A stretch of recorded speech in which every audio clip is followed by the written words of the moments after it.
건강한 모습으로 교원님들 뵙고 우리 어버이들 뵙고 우리 선생님이니까 마음이 굉장히 좋습니다. 이 자리를 사모하지만은 무더위 때문에 나올 수 없는 우리 어버이들께도 우리보다 더 많은 축복을 주님께서 우리 주시기를 바랍니다. 아멘. 그동안 더위도 더웠지만 습기 때문에 온몸이 끈적끈적해서 물이 아까워서 샤워도 자주 못하고 아주 힘들었습니다. 저는 무더위보다 더 무서운 게 전기세거든요. 그래서 에어컨 안 틀고 하도 힘들 때는 그냥 선풍기 틀어놓고 견디고 있습니다. 그러나 이제 며칠 후면 입추가 된다고 하니까 며칠 되면 더위가 한풀 꺾이겠죠. 게다가 우리 안식구가 잠시 부산으로 여행을 떠나서 얼마나 제가 상쾌한지 모르겠습니다. 안 오셔도 되는데 직장 때문에 오늘 저녁에 온다고 그러니까 얼굴 막 더워지기 시작합니다. 제가 전화를 한 번밖에 못해서 모르는데요. 마누라가 그렇게 무서운가 봐요. 저만 그런 줄 알았더니 우리 친구들이 세상에서 제일 무서울 게 사탄보다 마누라가 이렇게 얘기하는 게 있습니다. 이번 주부터는 정해진 성서일관을 잠시 벗어나서 피서철인 만큼 즐거운 여행으로 주님의 말씀을 묵상하고 성서적인 생각을 좀 해보도록 하겠습니다. 불가에서는 두 유형의 서로 상반된 수행이 있습니다. 방 안에 틀어박혀 앉아가지고 참선을 하는 안거가 있고요. 또 하나는 이절 저절 전국을 다니면서 순례하는 만행이라고 하는 게 있는데요. 오늘은 만행을 좀 저지르도록 하겠습니다. 그동안 우리도 기도하고 앉아서 말씀 묵상했기 때문에 이 더운 피서철에는 쉴만한 곳을 찾아다니면서 한번 깨닫고 느끼고 재미있게 지내보는 그런 이야기를 한 3, 4주 하려고 그래요. 오늘은 밤바다 얘기하고요. 다음 주는 지리산 둘레길 한번 걸어보고요. 그 다음 주에는 천막 치고 야영하는 생활 좀 가지고 성서를 묵상하려고 합니다. 그리고 이렇게 돌아다니면서 무예를 연습하고 글을 공부하는 게 이게 삼국을 통일했던 화랑도의 교육법이라 이렇게 얘기를 하더군요. 이런 더운 때 꼭 생각나는 게 있죠. 우리도 어렸을 때 전부 다 소라 먹고 소라 껍질 귀에다 대본 경험이 있습니다. 장 꼭드라고 하는 프랑스의 작가이자 영화감독 시인이 있는데 아주 짤막한 시가 하나 있습니다. 내 귀는 소라 껍질 바닷소리 들린다. 이 짤막한 시예요. 우리 소라 껍질을 귀에 대면 이상하게 바닷소리가 들립니다. 오늘은 저와 함께 이 바닷소리를 느끼면서 밤하늘을 생각하시면서 그렇게 즐기시기 바랍니다. 제 이야기 듣다가 주무실 때 너무 이렇게 양심에 받지 마시기 바랍니다. 열대야 때문에 잠을 못 주무셨을 텐데 이 시간에 푹 주무시는 것도 괜찮다 이런 생각이 듭니다. 제가 봐도 제 방이 돼지머리 같아요. 막 벽에는 전부 다 메모지고요. 저는 서재가 없기 때문에 잠자리만 빼고는 전부 다 잡동사니 쓰레기입니다. 한 번은 정리를 해야 되겠다 생각을 해서 이것저것 뒤지다 보니까 역시 또 정리를 못했습니다. 남들이 볼 땐 돼지머리인데 제가 볼 땐 버릴 게 하나도 없는 거예요. 마침 이제 몇 년 전 걸 뒤적이다 보니까 거기에 제가 여행 갔다가 온 메모들이 있습니다. 요수밤바다 이야기, 저 화순의 원주사 이야기 이런 것들이 있어서 아이고 버리면 안 되겠다 생각을 했습니다. 오늘은 제가 삐적거린 그 여행담의 설교 소재가 되겠습니다. 어느 날 제 아들 녀석이 아빠가 이런 노래 좋아할 거다 하면서 버스카의 여수밤바다라고 하는 노래를 들려줬습니다. 버스카가 무슨 말인지 몰라서 처음에는 버스에 코가 달렸다는 것인지 버스가 크다는 얘기인지 아무튼 잘 몰랐는데요. 이 노래를 듣다 보니까 목소리는 붉고 감미롭고 또 외롭고 그런 노래였습니다. 오늘 특별히 전도사님한테 부탁드려서 노래 한번 건들봐야니까 수요 시간에 들어도 되겠죠? 네. 편하게 하셨습니다. 제가 부르는 게 아니고요. 제가 부를 줄 아셨죠? 네.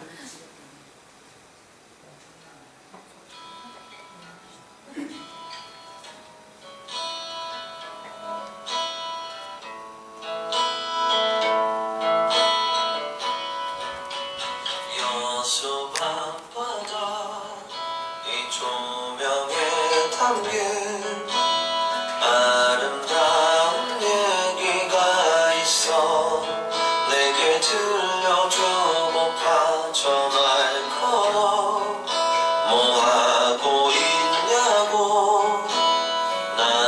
나는 지금 여수 밤바다 여수 밤바다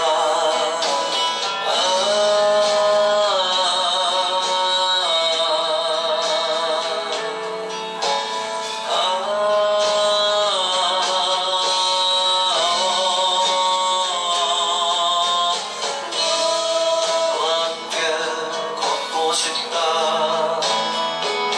이 바다를 너와 함께 걷고 싶어 이 거리를 너와 함께 걷고 싶다 이 바다를 너와 함께 걷고 싶어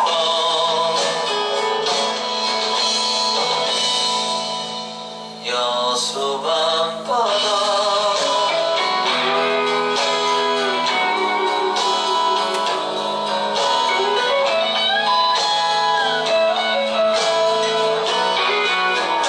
여수 밤바다 이 바람에 걸린 알 수 없는 향기가 있어 내게 전해주고파 전화를 걸어 뭐 하고 있냐고 나는 지금 여수 밤바다 여수 밤바다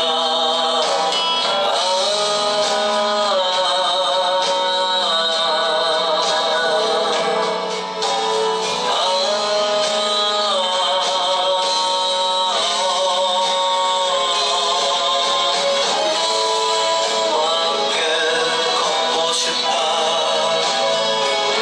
이 바다를 너와 함께 걷고 싶어 이 거리를 너와 함께 걷고 싶다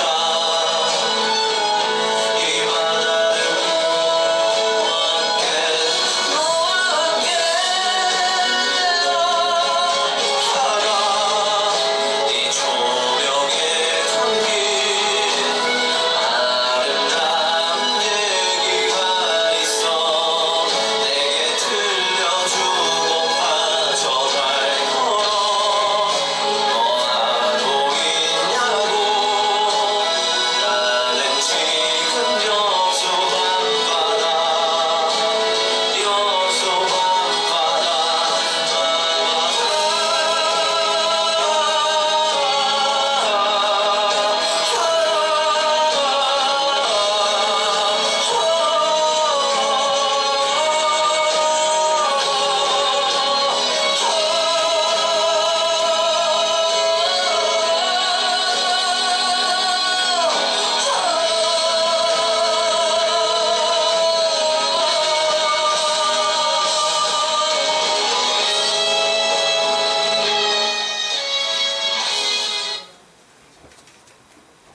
조금 서운하려고 그러네요. 설교보다 노래들을 더 좋아하시는 것 같아요. 저는 여러 번 여수에 가서 돌산대교며 오동도며 여수 밤바다를 구경한 적이 있기 때문에 이 노래가 훨씬 이렇게 가슴에 다가왔습니다. 그 여수 밤바다를 자꾸 듣다 보니까 문득 어느 날 아침에 무작정 여수에 좀 가봐야 되겠다 생각을 했습니다. 메모를 보니까 2012년 6월 하순경이었는데요. 마침 여수 엑스포를 할 때였기 때문에 한 번쯤은 시간 내서 구경 가야지 생각하던 참이었습니다. 모든 일을 지켜주고 떠났습니다. 갈 때는 고속버스 타고 아침에 출발했고 돌아올 때는 시간도 벌 겸 숙박비도 줄일 겸 야간 열차를 타고 서울에 올라왔습니다. 뭐 제가 경제적으로 넉넉한 사람이 아니기 때문에 저녁 시간에 관람하는 게 있더라고요. 5시 넘어서 밤 11시까지 이틀 밤 표를 끊어가지고 야간에 관람을 했습니다. 외국 관광객은 없고 내국인만 있다, 빚만 있는 잔치다 말도 많았지만 실제로 볼거리가 굉장히 많았고요. 폐장전에 아주 거대한 물줄기를 쏘면서 레이저 수조를 하는데 이렇게 멋있는 거 제가 난생 처음 봤습니다. 낮 시간에는 여수 곳곳을 이틀 동안 막 다녔어요. 엑스포 기간 동안에 시내버스 전체가 공짜였습니다. 꼭 가야지 벼르고 있었던 향이람도 같습니다. 이렇게 절벽에 세워진 절인데요. 엑스포보다 훨씬 더 저한테는 감명이 많았습니다. 둘째 날 밤 엑스포가 끝나고 야간 열차를 타고 와서 그날은 문제가 없는데 첫날 밤이 제게는 문제가 됐어요. 관람이 끝나고 나오니까 11시가 좀 넘었습니다. 가까운 데 찜질방이 있는데 저는 찜질방에서는 절대로 잠을 못 자요. 왜냐하면 뭐 낯선 여자들도 누워 있는데 제가 잠을 못 자거든요. 그렇다가 모텔에 들어가자니 주머니에 돈이 있는 것도 아니고, 그래서 조금 걸어가니까 오동도로 이어지는 바닷공원이 있었습니다. 초저녁에는 춥지가 않아가지고 벤치에 누워서 이렇게 밤하늘을 보다가 잠을 잤습니다. 여러분, 우리 한국 시내마다 전체 야경이 아름답지만 여수의 야경이 제일 아름답습니다. 돌산대교는 밤하늘에 떠있는 별로 장식된 것 같습니다. 그리고 밤하늘에는 또 별이 반짝였습니다. 공원 근처 슈퍼에서 컵라면 하나 사 먹고 공원 의자에 누워서 밤하늘을 이렇게 바라다보았죠. 파도소리, 바람소리, 공원의 조명, 신기한 별들을 보니까 제가 이렇게 좀 굉장히 긍정적인 사람인데, 야, 외롭다, 이런 생각이 들었습니다. 평소에는 절대 그런 마음이 없는데 안 씻고도 또 보고 싶은 거예요. 그러다 보니까 여수 밤바다에서 혼자 밤을 꼬박 샜는데 한밤이 되니까 찬바람이 불고 너무 추웠습니다. 얇은 거 하나만 입고 왔거든요. 할 수 없이 새벽 4시쯤 다시 여수 엑스포 기차역으로 들어가서 바람 없는 데서 쪼그리고 잠을 잤습니다. 이제 이렇게 여행하는 게 저한테는 힘들어요. 밤에 열차 타고 오고 공원에서 자고. 그래서 이렇게 힘들게는 다니지 말아야지 마음 먹었는데, 그래도 또 그런 이야기 재미가 있어요. 그래서 이번 여름에도 한 3, 4일 한 번 더 만행을 저지를까 지금 계획 중에 있습니다. 여수 밤바다의 가사가 너무 좋습니다. 1절은 여수 밤바다 이 조명에 담긴 아름다운 얘기가 있어. 그대에게 들려주고파 전화를 걸어. 뭐하고 있냐고. 나는 여수 밤바다 하면서 밤바다에 있는 자기의 마음과 사이를 읊조린 다음에 노래의 끝을 이렇게 맺고 있죠. 이 바다를 걷고 싶다. 이 바다를 너와 함께 걷고 싶다. 저도 여수 밤바다의 조명에 담긴 아름다운 얘기를 들려주고 싶어서 우리 그대에게 전화하고 밤에 뭐하냐 그랬더니 TV 보고 있으니까 꽉! 이러더라고요. 그래서 그 아름다운 이야기를 지금까지 저 혼자만 가슴에 담아두고 있습니다. 여수 밤바다 이 조명에 담긴 아름다운 이야기, 한 가수의 노랫말이지만은 한 주간 성서적인 주제를 생각하게 됐습니다. 밤바다의 조명에 아름다운 이야기가 담겨있다. 여러분, 밤바다를 하나님이 지으신 자연, 대상, 사물이라고 이렇게 바꾸어 봅시다. 그리고 조명을 하나님의 빛, 하나님의 영광이라고 바꾸어 봅시다. 그러면 그대로 성서의 생명관, 성서의 자연관이 되는 것입니다. 하나님이 지으신 모든 것 중에 하나인 밤바다, 출렁이는 물결, 파도소리 이런 것들 안에는 조명, 곧 하나님의 영광이 있는 것이죠. 하나님의 빛이 들어있는 것입니다. 그래서 요한 칼빈은 자연을 하나님의 영광의 무대라 이렇게 설명하고 있는 것입니다. 하나님의 영광이 담겨있는 자연물은 아름다운 이야기, 바로 우리 창조주님의 한없는 사랑과 뜻을 우리에게 들려줍니다. 시편의 시인이 노래합니다. 하늘은 하나님의 영광을 드러내고 창공은 그의 손길을 알려준다. 낮은 낮에게 말씀을 전해주고 밤은 밤에게 지식을 알려준다. 그 이야기, 그 말소리, 비록 아무 소리가 들리지 않아도 그 소리 온 우리에 울려 퍼지고 그 말씀 세상 끝까지 번져간다. 오늘날 자연과 종교 사이에, 과학과 종교 사이에 아주 대화가 활발하게 진행되고 있습니다. 그것도 굉장히 바람직한 방향으로 전개되고 있습니다. 중세기 이후에 신학은 모든 학문의 요한이 되었고 다른 학문들은 그 신야가 되었습니다. 종교적인 믿음과 교설이 과학의 진실도 왜곡하고 탄압하게 됐습니다. 16세기의 코페르니쿠스는 지구가 태양을 돈다고 하는 진실을 주장했다가 화형을 당한 것 잘 알고 있습니다. 그러나 르네상스 이후부터 종교적인 믿음은 거꾸로 의심스러운 것이 되고 말았습니다. 무엇보다 이성의 시대인 17, 18세기를 거치면서 사태가 완전히 바뀌게 되었죠. 그리스도교 신앙이 주장하는 것들이 과학의 진실과는 완전히 다르다 하는 것을 알게 되었습니다.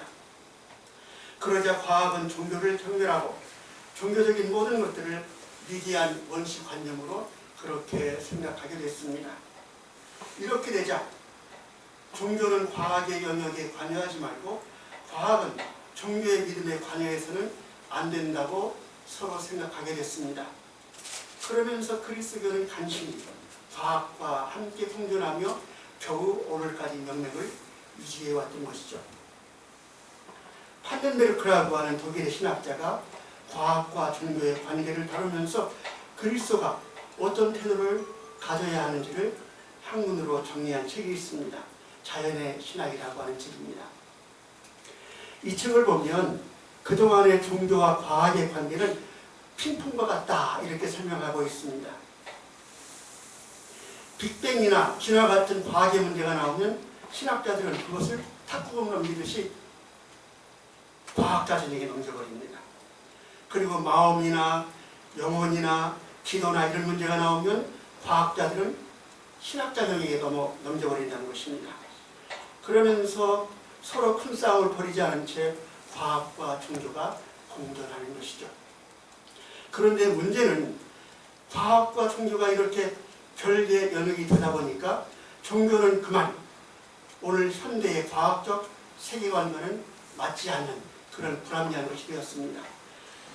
거꾸로 과학은 그만 유물론으로 떨어지게 된 것입니다. 그러나 이제는 과학도 그리스도교 신학도 태도가 달라졌습니다. 신과학자들은 영성과 종교를 통해서 물리학과 세계를 탐구하기 시작했습니다.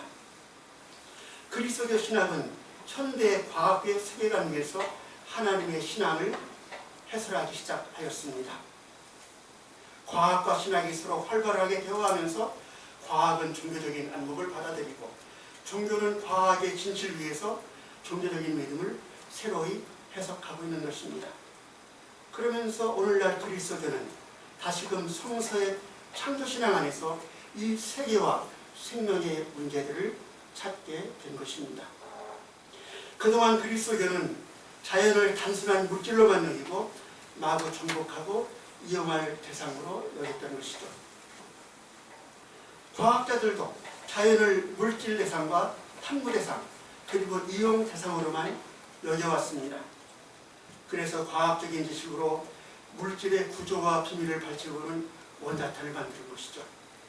과학의 지식과 모든 것을 정복하고 이용하는 대상으로 여긴 그릇된 성경이 사실은 짝짝꿍이 돼서 그만 생명 파괴의 주범이 된 것입니다.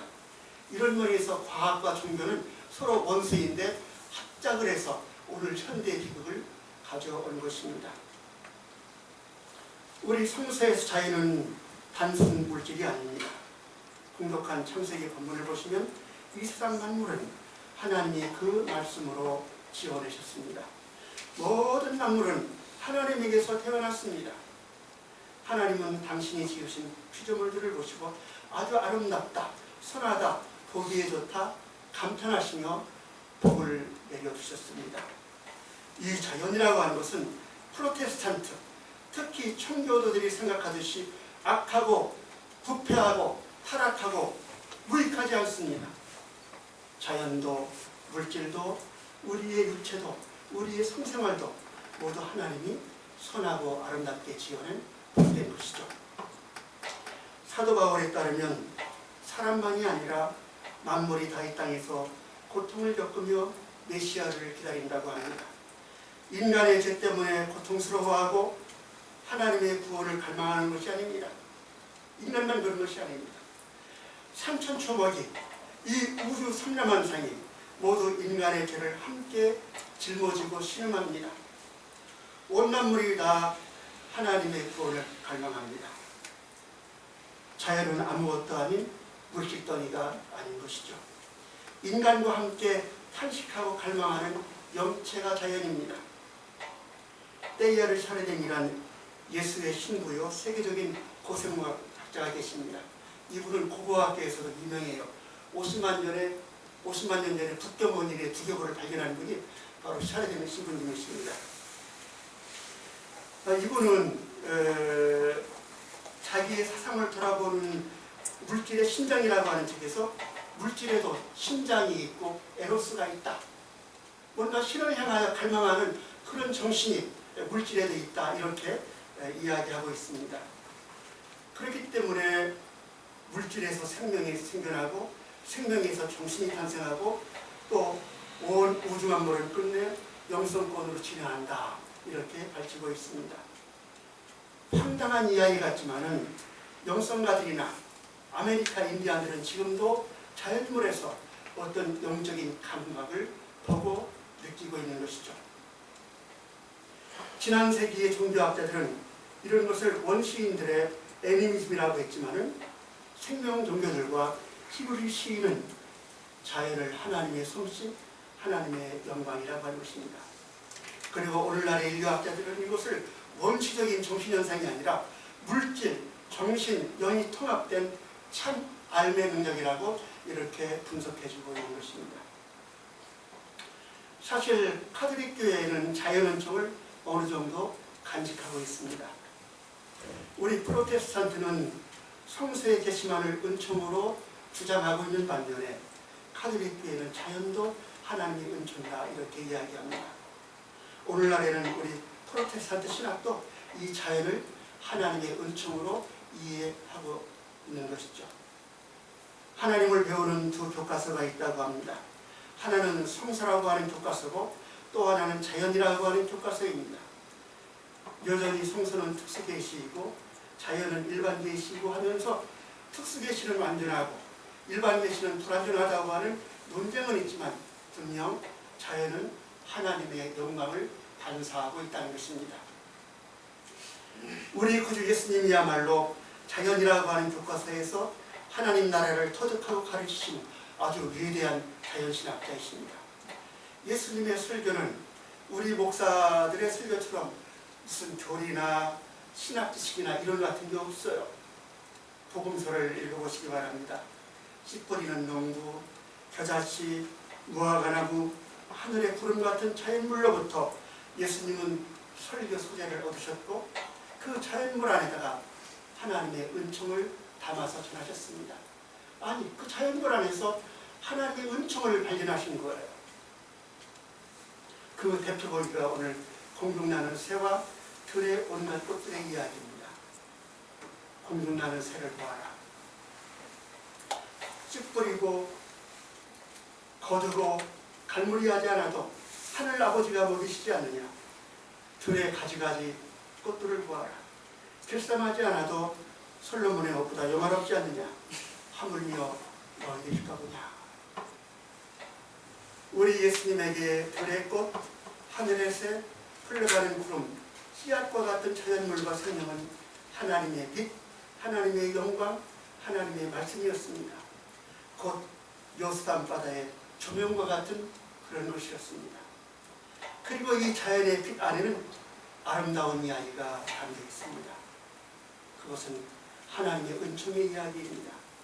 그것은 하나님의 사랑의 이야기입니다. 그것은 하나님 세계의 생명의 이야기입니다.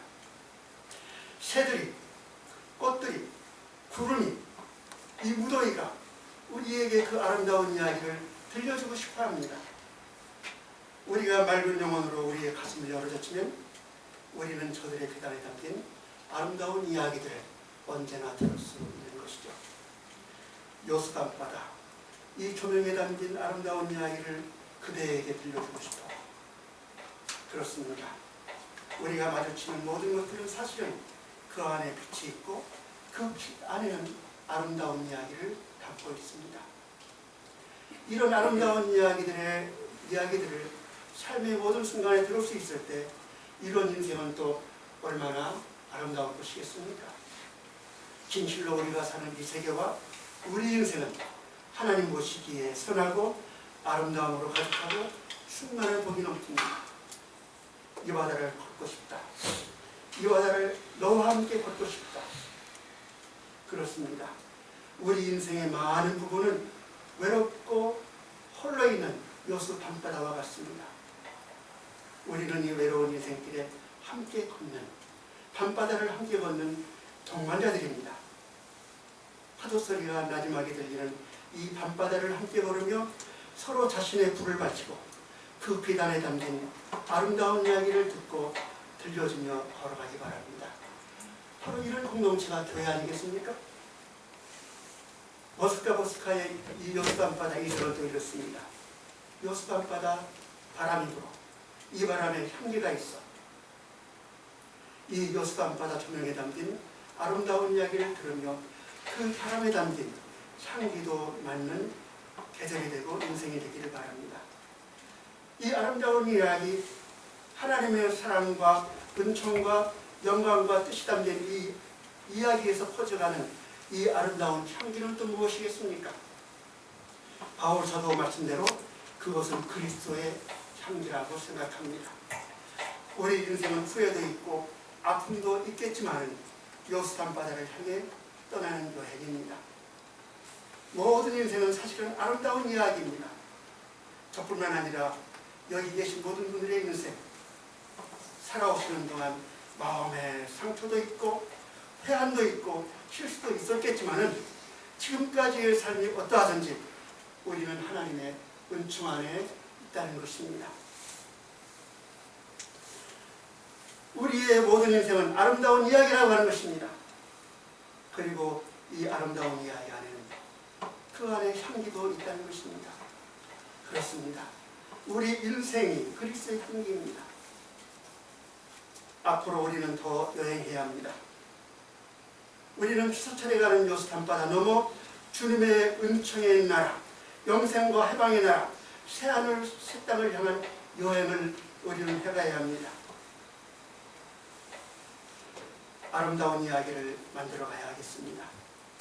또 이 외로운 인생길 우리 같이 걸으면서 그 아름다운 이야기들을 서로 나누어야 하겠습니다. 작교 작은 교회, 이 교회 속에서 이 혼돈한 시대에서 함께 걸으며 아름다운 이야기를 만들어야 하겠습니다. 이럴 때 우리 각자의 인생에서도 아름다운 향기가 나겠지요. 이 향기로 가득한 우리 교회가 되기를 바랍니다. 이 향기가 사방에 퍼져서 이 무슨 향기인가 찾아드는 그런 인생, 그런 교회가 되기를 바랍니다.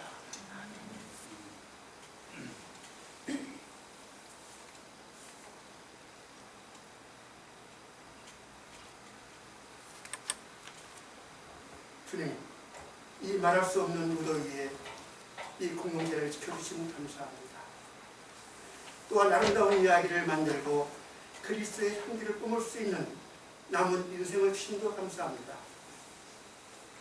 하나님 주신 저희의 몸 건강히 부여하면서 새하늘 새 땅을 향해 여행하는 그런 교회와 인생이 되게 하여 주옵소서. 예수 그리스도 이름으로 기도드립니다. 아멘.